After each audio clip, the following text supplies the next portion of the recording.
Welcome to the travel podcast by ExcursionPass. We are so glad you're here with us today. Yeah, we really are. And, we like to think of this show as basically hanging out with a couple of expert travel friends. We've combed through the listings, we've read the reviews, and we want to share every little detail with you. Right. Our goal is to paint such a vivid picture that it honestly feels like you're already living the experience while you're just sitting there listening. Exactly. And in today's deep dive, we are heading to France. But we're actually escaping the busy, chaotic city streets of Paris. Oh, yeah, getting out of the city. Yeah, we're taking a half-day trip to the Normandy village of Giverny. And this is to explore Claude Monet's house and his world-famous gardens. It is such an iconic spot. It really is.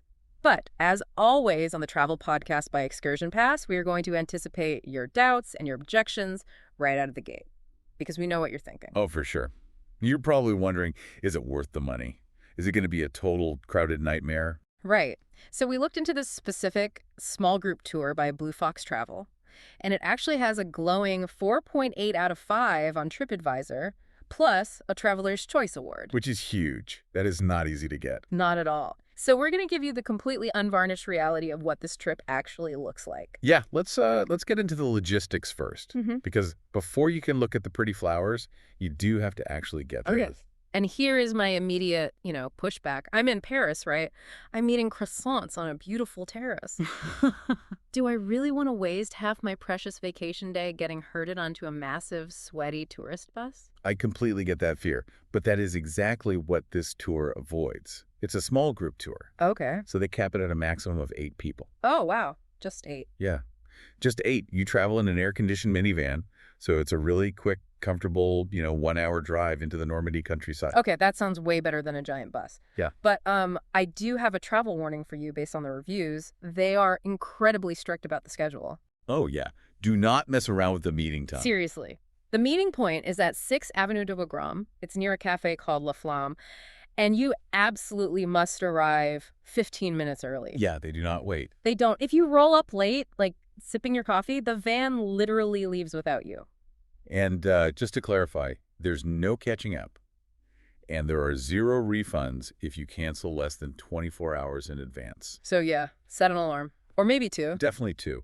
But that strictness is actually why the timing works so perfectly. A lot of users ask, if it's a 4.5 to 5 hour trip, how much time do I actually get to spend in the gardens? Right, because an hour each way is 2 hours in the car. Exactly. But the math is actually super reassuring. You leave Paris at 8 a.m. sharp. You arrive right at 9 a.m. Okay. Then you get a full 2.5 hours to just explore. That's a solid amount of time. It really is. You leave at 11:30 a.m. and you're dropped back in Paris by 12:30 p.m. Wow. So you're back in time for lunch. That's a huge win. It's perfect. So, all right, let's say we've made the van on time, we survived the logistics. Let's talk about what happens when you actually step out of the van in Giverny. This is the best part. It really is.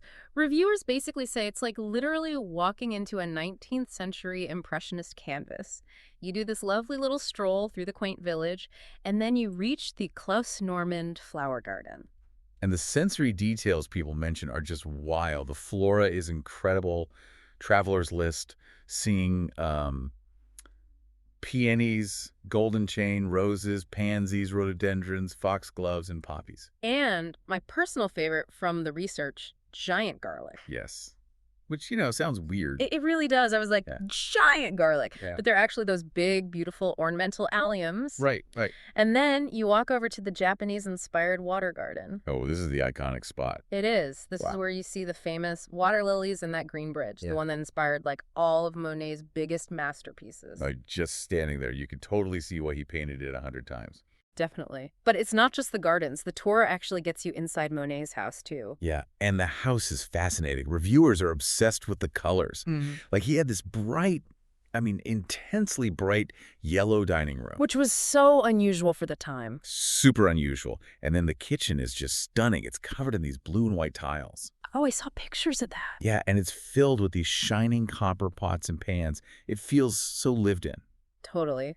And one detail that a lot of tourists actually miss, but that this tour includes, is a visit down to the village church. Oh, right, the graveyard. Yeah, it's where Monet and his family are buried. It's this quiet, really respectful little detour that adds a lot of depth to the morning. It's a nice touch, for sure. Yeah. But I have to play devil's advocate here for a second. Okay, lay it on me. If the gardens are so beautiful and the house is right there, why do I actually need a tour? Like, couldn't I just buy an entrance ticket, rent a car, and go look at the flowers by myself? That is such a fair objection. But based on our deep dive into the sources, the real value here isn't just the ride in the minivan. It's the guides. The guides are that good. They are amazing. Reviewers constantly rave about them by name, like we saw mentions of Etienne, Serena, Michael, Theo, and HP. Oh, wow, they're getting name-dropped in the reviews. Constantly. And one of them, I think it was Michael, is literally a painter himself. Wait, really? A working artist? Yeah. So you're getting, like, actual artistic insights from someone who understands paint. But there is a really funny logistical quirk with this tour. What is it? The guides actually aren't allowed to go inside the house or the gardens with you. Wait, what? You pay for a guide and they don't even walk you through the garden. I know, it sounds bad at first, but when you look at it, it's actually perfect. How so? Because what they do is they give you this incredibly rich history lesson in the van and outside the grounds. They tell you all about Monet's personal life, his family tree, his artistic legacy, so you are totally prepped. Oh, I see. They front-load the information. Exactly. So then when you actually walk into the garden, you aren't being, like, herded around by someone talking through a megaphone. You have the complete freedom to wander around independently. That's actually really smart. You can just absorb it at your own pace without someone, lecturing in your ear while you're trying to look at a lily pad. Right. It makes it a much more personal experience. And speaking of the guides, they give great advice, too. One pro tip that popped up in our research is to go back to Paris and check out the Musée Marmottan Monet. Oh, I've heard of that one. It's a bit off the beaten path, right? Yeah, it is. But it has an incredible collection of his work. So seeing the real gardens in the morning and then the paintings of the gardens in the afternoon, it's the ultimate Monet day. That is a fantastic itinerary idea. But, all right, we promised to keep it real in this podcast, so we have to talk about the downsides. Yes. The reality check. What's the catch? Because it can't all be perfect. What are the actual physical realities of navigating this estate? Honestly, the biggest hurdle is accessibility. The sources are very clear about this. The paths are mostly loose gravel. Oh, that's tough. Yeah, and inside the house, you have to climb stairs. So the tour is strictly not wheelchair accessible. Right. And didn't the notes say walkers are, quote, not very helpful there? Yes, exactly that wording. Not very helpful. Plus, the minimum age for the tour is 7, so you can't bring toddlers and strollers either. Got it. So mobility is a real factor to consider. What about the crowds? Because if it's that famous... Yeah, it gets packed. The reviews specifically mention that the famous Green Bridge gets incredibly crowded with tourists trying to take selfies. I can totally picture that. Just a traffic jam of people on one little bridge. It totally is. Yeah. And inside the house, it's the same thing. You're basically shuffling slowly through the rooms, shoulder to shoulder with strangers. And if you go in the height of summer, it gets super hot. So what's the solution? Just deal with it. Well, this is where the tour times really matter. Booking that 8:00 a.m. departure is a massive strategic advantage. Oh, because you get there right at 9 a.m. Exactly. You were one of the very first people to enter the garden. You beat the midday heat, and you beat the worst of the giant bus crowds that show up later. That makes total sense. Get in, get out before the chaos starts. Right. But they do offer a 2:00 p.m. departure, like 14:00 if you really want to sleep in.